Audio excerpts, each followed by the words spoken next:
Hello and welcome back to the Victim to Victor podcast. My name is Anu and I'm your host. In today's podcast episode, I have a beautiful guest, Maya Joshi. How are you today? I'm good, thank you. Lovely. I'm good. So Maya has been a very special friend of mine for the past year or so. She has a beautiful story to share with the world, and this is one of the reasons why I invited her on, because she is a prime example of a victim turned into a victor. Yay. So Maya, why don't you introduce yourself to my listeners and also let us know your background, history, and, who you are. So hi, everybody. I'm Maya Joshi. It's been, since I was born, really, I've been going through experiences of life as what we do normally. Mm-hmm. So, everybody has an experience in life and we choose to take it however we want. So you either become a victim or you become a survivor from an early age. And what I feel is that, so a bit of background for me was my dad brought all three daughters up on his own up until the age I was 8, as my mum left us for another man. Okay. So in the 70s, it wasn't really heard of an Asian man having full custody of three children. Yeah. And unfortunately, we didn't really have many Asian people that actually helped us because they just thought it was, oh my God, say if the daughters turn out like the mum. And you were already labelled from a young age. Yeah. And we as surviving women need to take these labels off, because unless you really think, oh yeah, I'm a victim, I feel sorry for myself, my mum left me, so I'm going to do, you need to take that label off. But, stick all the Post-it notes that you've got on you and rip them off. You don't need them anymore. We don't need to be labelled as that person anymore. Yeah. And so I grew up with being a single father, bringing up 3 daughters. It wasn't easy for whether you're a single parent as a mother. It's not easy, just like it's not easy for a single father. So I'm not going to say, oh, one's worse than the other, because it isn't. We all have an understanding. So I went through in my life a rejection. Okay. So I thought, because my mother rejected me, I thought everybody would reject me. Right. So I didn't have a good relationship with women for years because of knowing that my mum rejected me, so anybody else can. Yeah. So I went through that, and then we went through growing up. It was like Asian people, and I've got to talk about Indian people. I'm Indian myself, and it's what's happened to me that I'm saying. It's not what's happened to other people. This is my story of what's happened to me. And people knew she'd had an affair. People knew what kind of person she was, but nobody had the courtesy to tell my dad, this is what she's doing. And it's hurtful. And then in the Hindu system, you've got a caste system. Yeah. In itself, and then you're having to prove yourself in the caste system that you're the holy one, if you get what I mean. It's so I'm in the Asian caste system, I'm a Brahmin, which is meant to be the highest. Yeah, they are, yeah. Therefore, I don't believe in the caste system, because I'm no different to you and you're no different to me, and that's how I see it. Yeah. And in that caste system, it's like they look down on you. If you're a Patel or they look down on you, or a Wanya, they're the people who have loads of tattoos on their hands, and they've got all these things, they've got these little round dotted tattoos, and it's like, oh, you're beneath me, and I think, no, you're not. And it's like, it was really weird growing up of how people really were. Yeah. And it's like, first you have the stigmatization of your mother leaving. God. Yeah. Then the second stigma is of how to identify yourself as a person, as a child growing up. And then throughout my life, there was disability around me. Wow, okay. So, and then it was like, go on, sorry. Oh, yeah, I was going to say, could you explore more about the disability? Mm. So one of the examples were my dad remarried when I was 8, and she had muscular dystrophy, schizophrenia, and bipolar. Wow. So we never knew nothing about this. So dad had gone India and made himself redundant, took somebody, married them. Okay. And he told them that he told her that he had 3 daughters, not just one. He didn't want any false pretenses. So because he was so open, he thought they would be open. Yeah. And I used to remember she'd walk and she'd flick her foot out, which I now know it's called drop foot. Oh. So it's where you walk. So you know how we control our walk? So we walk like that. Yeah. So she lifted her leg up and okay. So drop foot. Right. Like, I thought there's something wrong with the foot. And he was like, no, don't be so silly. They'll tell us. So all they said was, oh, yeah, she needs vitamins. Okay. So one day, 1982 or something like that, she came over, everything was fine. And then we noticed the dog's tail would hit and she'd fall. We thought, God, what's going on there? And the way she moved, the way she got up off a chair was it was different to how we would get up off a chair. Yeah. And then it'd be like, then we realised eventually that she had muscular dystrophy and bipolar and schizophrenia. Wow. So as a child, I grew up in that environment. Yeah. And her family was very negative towards her. So we look at the handicapped, not this is Maya, this is my handicapped sister. And I think, what are you going on? And then it was like, wait, come here, go on, pick her up, come, pick her up. And then because the way she walked, and in Leicester, because I'm based in Leicester, so in Leicester you've got the Golden Mile, and you can walk up that Golden Mile, and people look at you because you have a disability. If I was to walk down the road with a white guy, a black guy, a Chinese guy, nothing. But you walk down the road with a disability, they stare at you. Because I feel disability is very hidden in the Asian community. It is, yeah. And it's like I said to you once, I was doing a care course and I was on a placement, and all of a sudden I walked into this room and then there was like 25 Down syndrome adults who were Indian. And I was like, oh my God. And I had a panic attack because I'd only seen one Down syndrome person in the whole of my life who was Indian. Wow. So I didn't know they existed, and I realized then that it was like, oh, guess what? It's not happening. It's not, this ain't really happening. So I now know there's disabilities hidden. Okay. It is, And that's where I thought. And then I had a car accident in my life and I ended up on crutches. And I walk down Melton Road and people stare at you. Or they'll be like, oh, what's up with your leg? Well, actually, I've damaged my spine. Oh, God. And then it's like, they stare at you. Even, it's like, it's that noticeable. Even children in a pushchair will stare at you. Yeah. And it's like it's just a taboo subject. Disability, mental health in the Asian community is, forget it. It doesn't happen. That's so sad. I suffer with depression. Sorry, Anu. I suffer with depression. I'm very open with my family. If I'm having a bad day, you don't need to, you can just see it. You see it in my eyes. And I'll just say, Dad, look, I'm really sorry. I'm having a bad day. I'll just do what I can do. Yeah. And it's really hard. And I think mental health is it's a hidden disability. It is. Absolutely. And why do you think that is? Why is it so suppressed? What are they afraid of? It's okay. I don't know. It's just like it's growing up. It's like, see, different ethnics in the world. I don't know the correct terminology, but different people handle disability different.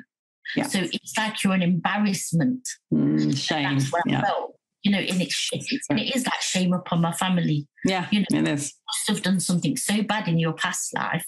And then I used to say, hold on a minute. If I did something so bad in my past life, Is that why you say I suffer with depression? Is that why you say I've got a spinal injury? Yeah. Is that why you say my mum left me? And considering I'm in the Brahmin category, high class, I'm not supposed to have anything wrong with me. You see what I mean? Yeah. And it's like, you know, you're diabetic. You can't see you're diabetic. You can't see heart attacks. You can't see the biggest thing I ever saw was my GP said to me, he goes, when I first broke down and I said, if you think I'm depressed, he says to me, do you know what, sweetheart? Because there was a poster I saw in one of the practices he worked in years ago. Yeah. One had a picture of a lady with a broken arm. The other had a picture of the same lady with nothing wrong with her. Right. So everybody went round her because she had a broken arm. But this other woman that had nothing wrong with her, right. It didn't show it's hidden. You can't see a spinal injury. You can't see fatigue. And it's all hidden. And because it's like, and it is shame. It is, and I really feel strongly about it because it's like my stepmother, it was like, it'd be like, don't show her to anybody. It's like, like, I think I'm off on one now. So nice. This is good. We went on to this wedding. So her hands were like that. So they were like clawed. So she had no muscle. So what I done, I straightened her hand out so she could have mending done on her hand. So she felt part of the wedding. Because it was her nephew's wedding. Yeah. And I was like, not one person held her hand open. Wow. Because it was like she had hands like that. Yeah. She couldn't do it. All you had to do is pierce it back, hold it for a bit, let the mending dry. There were little things like something like that. But the joy in her eyes was amazing. Wow. You know what I mean? Yeah. Yes, I'm wheelchair bound. I don't mind you pushing me. But whereas her sister, her side of the family, she's a handicapped. Wow. And that's all I ever heard her say from the time I knew of them is she's a handicap. I said, don't you think she has a name before being disabled? It's so judgmental, Maya. So what do you think needs to change? Do you think that the Asian culture can change? We need to change. Yeah, we do. It's, as Michael Jackson says, it's only you in this world or something can make a better change with a man in a mirror. Okay, so the only way we can actually do it is by changing ourselves. Yeah. And be open with disabilities, be open with, I know, guess what, I'm having a real crap time today. I've had a real hard day. Yeah. I really got, I feel a bit depressed. I'm sorry if it makes you feel sad, but you think, oh, okay. Or you're rolling your eyes, whatever it is. Because people, not everybody's going to cope with depression. Yeah, so true. When you ask somebody, if I asked you, hi, Anu, how are you? I'll tell you the truth. Right. I'm not feeling too good. Okay, but have I got time to listen to that? This is it. That's what do our side say? Oh, hi, I'll see you. Yeah. How are you? Good. Oh, I see you. Yeah, that's it. So it's if you're so superficial. Ask somebody how they are, ask them and be prepared to hear it. Actually, I'm having a real bad day today. And if you're not interested, don't ask them how they are. Just say hi and bye. That's it. Otherwise, what's the point? Small talk when your heart's not in it. And then and I find that people don't look in their own house; they look at other people's houses. So quick to judge, aren't they? Yes. Mm-hmm. And that depression could be in that family anyway. Yeah. Which it was. My stepmom's family had the, schizophrenia, depression, bipolar. It ran in their family.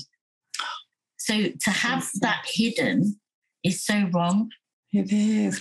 And it's funny because, we're on about the topic of like suppression in our Asian culture. And I've been mentioning this quite a lot in previous podcasts about just the suppression around sexual abuse as well.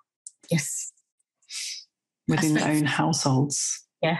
I spoke to somebody yesterday and they said to me exactly what you said. They were raped at the age of 5.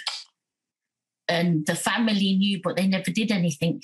No. So when you grow up with abuse, and then then you meet somebody who's abusive, it's a normal pattern. Yeah, exactly. It's the norm. It's not actually, sweetie, this is what you need to do. You know, how many Asian parents or Asian mothers speak about, do you know what, I can't do this no more. Your dad's hit me all my life and you children have seen it. Yeah. Or vice versa. Because then you're then encouraging your son to do that or your daughters to do that. Yeah. If we as women can be stronger and actually say, do you know what, I don't deserve this. Yeah. I didn't sign up to be abused by anybody. Or if my parents didn't abuse me, what gives you the right to abuse me? Yeah, this is it. Ask the question again. How many parents will take you back after if it was a love marriage? Yeah. How many parents would say it? How many parents would say, I told you so, he was no good for you? But do we really need to hear that? No, we need support. Yes, we're going to our parents, say, Mum, Dad, this is what's happened. Well, you're the one who made your bed, lie in it. Unfortunately, so this is day-to-day life. This is, sorry, it happens today. It is. Even today it happens. It's not. Did you, did you ever experience that yourself? I had, I understand abuse. Yeah. So I have an understanding of abuse and I have a lot of empathy for men and women who have been through abuse. Yeah. It is hard. It's not easy for the life of you, you know, to sit there and say, oh, it's only a slap. Oh, it's only a punch, you know. It's not. It's, you know, there are women that sit there and say to you, do you know what? I'd rather be beat up than mental torture, you know, mental abuse. They would, because the mental abuse sticks with you. Yeah, it does. If you grew up like I did, bullied. Yeah. But I don't know what I'm talking about this bit, but I'm talking about it. So when we were little, we thought we didn't have enough food. Okay. So when growing up, my dad used to eat our leftovers. So he always made sure that the children ate and then he'd eat whatever was left. Oh. So in my growing up as a child, I always thought I didn't have enough. Okay. And the food bit is I've not got enough, so I've got to eat. Right. Because I might not get food again. Yeah. Even though I know there is a fridge full of food, there is a cupboard full of food, tin soup, you're not going to starve. No. But when you grow up thinking you've not got enough, you don't waste food. Yeah. If that makes sense. So true. So true. And you like, you know, I was bullied as a kid. Oh, you fat, the B word. And I was always big because I always felt I didn't have enough. Okay. Yeah. And it weren't till later on in life that I realised, actually, you've got enough. Yeah. And it's like when I used to do stress eating. I was stress eating a lot.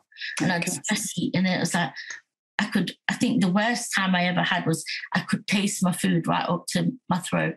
Wow. And I felt sick to my stomach. God, okay. But I couldn't make myself sick because I'd be wasting food. Yeah. And that's the saddest bit about it. And I've now worked through things in life to sit there and say, do you know what? I can do this. I've now, I don't know what the word is, like disassociated myself stressed with food. Okay. So when I'm stressed, I don't go to the food anymore. Okay. So it's taken a lot to do that.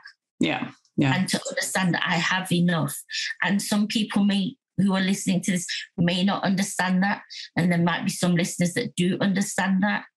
And, you know, don't be quick to judge a fat person, really. Yeah, exactly. There's always some person. Yeah, there's always an underlying issue. I know that. And, you know, some, especially when they're sexually abused, women, they will comfort eat because it's just their safety net, isn't it? Food. Because you probably think, he only likes skinny women, so I'll put weight on.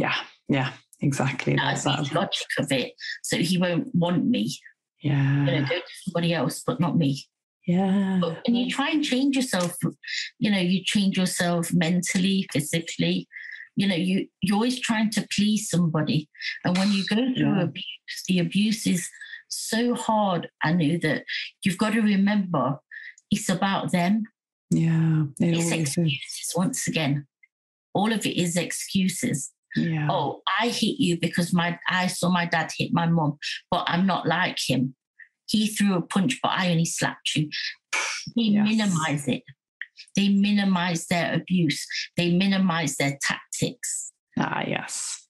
And it's about then you of what, maybe it's me then. Yeah. And because you've obviously had a lot of experience working with domestic abuse, haven't you, and domestic violence. So what would you say were your biggest teachings from working with these women? The biggest teachings I found was that, number one, find out about the Freedom Program. Okay. And understand so you don't go for another abuser. Okay. Understand the tactics of an abuser. Mm-hmm. Number one. Number two, I would say after that, your life is your own. And after doing all this work with women in domestic violence, who have been abused, whether it's physical, mental, sexual, whatever the violence, the abuse is, I've worked with women, and us women need to stand the ground as well. Mm-hmm. And we also need to remember that we are human as well. Yeah. And I found that there's not enough positivity in life when you've been through abuse. So my direction of change was I would love to work with women who have been abused and want to mend their life again. Okay. And that's not by counselling or trauma counselling, nothing like that. No. It's about life coaching. Okay. Life coach yourself to be a better person. Yeah. It doesn't matter if you're on benefits. Let's help you budget your shopping. Yeah. Because sometimes you've got men that take, I'm just speaking about women in domestic abuse, not men. Okay. I just want to say that bit. I'm not saying men don't, but it's both ways, okay? Yeah. And the men that have done the abuse take control, financial control of the women. Yeah. And it's like, I don't know how to do shopping.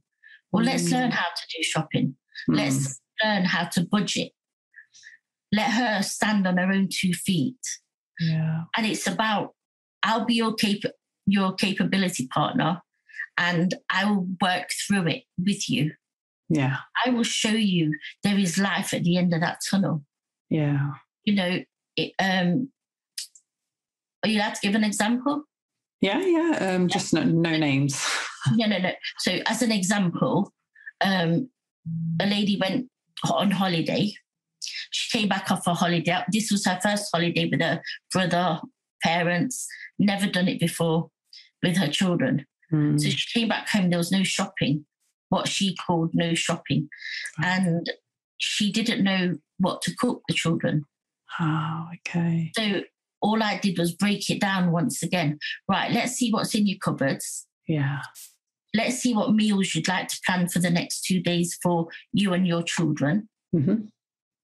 Whether you want a burger or whether you want something really healthy. Only the mum or dad knows what the children eat and what you're willing to eat. Okay. So she went to she looked in the cupboards, planned a meal, and then I says, get your piece of paper that you've planned that you need to buy stuff, put it in your work bag that you know you're going to take with you. And she felt so empowered. Wow.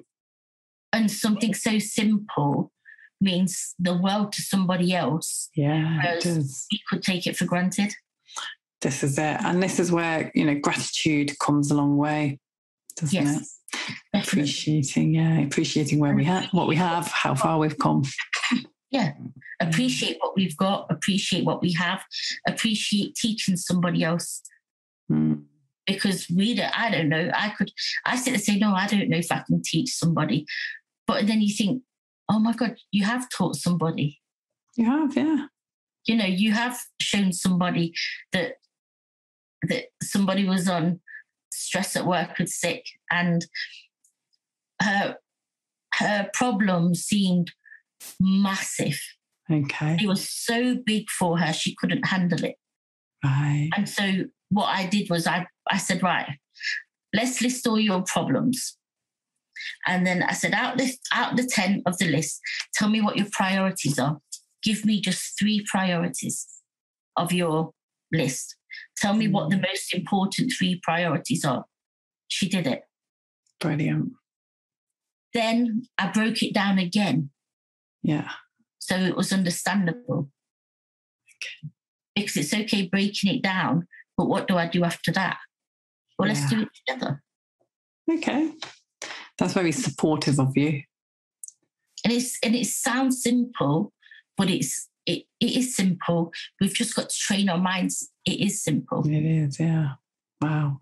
I love that. So what would you say has been your biggest regret to date? Nothing. Brilliant. Good answer. Nothing. I do not regret nothing that has happened in my life. Amazing. Or that will happen in my life, because I believe I'm strong enough and I have now got a supportive mechanism around me. Okay, that's good. That you can call on as friends. Brilliant. That's so important. So important. You've got your family, if you have the family still. You've got your friends. And if they're not right for you, shift. Yeah. Take that shift button, take it up a notch, and change your gears around in your car. See which one. Yeah. Analyze your friends. Yeah, this is See who your friends are really. Yeah, so important. So for me, that's what I don't regret. Nothing that has ever happened in my life, because it makes you the woman you are today. Yeah, and that life talk is. You can do life coaching. You could do a degree. I don't know if you can do a degree in life coaching. Okay, but what I would do, it's life experiences that teach you how to do things. Yeah, it is. Living or seeing mental health. Mm-hmm. You learn from that experience. You do, yeah. Disability, you learn from it. Yeah. Abuse, you learn from it. I love that. Yeah. So every experience is an opportunity for growth. Yes, definitely. And that leads me on to my next question is, what has been your greatest lesson? My life has been my greatest lesson, because I read, it was either something today that I saw, I was listening to, and it's like you make your own, you can write your own book, basically. Yeah. What has happened in your past is already written. Okay. And what we make our life today is down to us. Yeah. Because we've wanted to change certain things about us, because we want to change, not because you want me to change. I want to change. Yeah. Beautiful.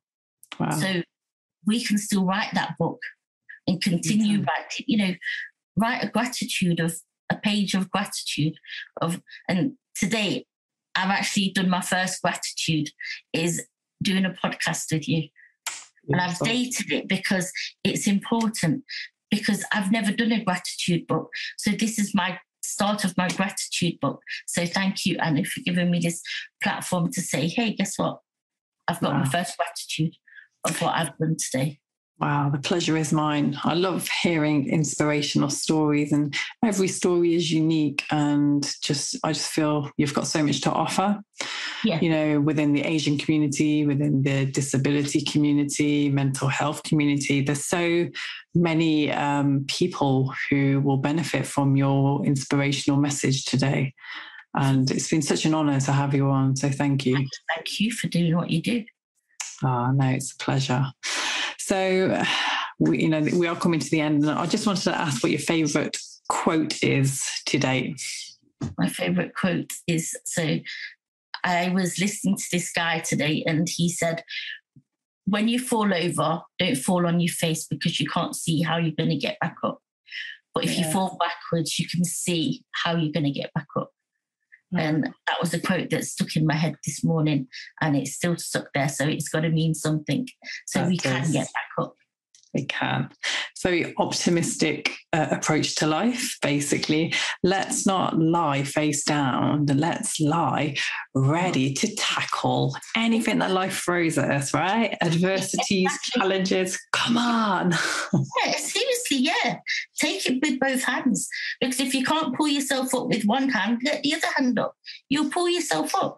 That's perfect. Because you can see where you're going. Wow. And I hope that listeners out there are listening to this, because just simple visualization techniques like this can really impact your world, your being, can't it?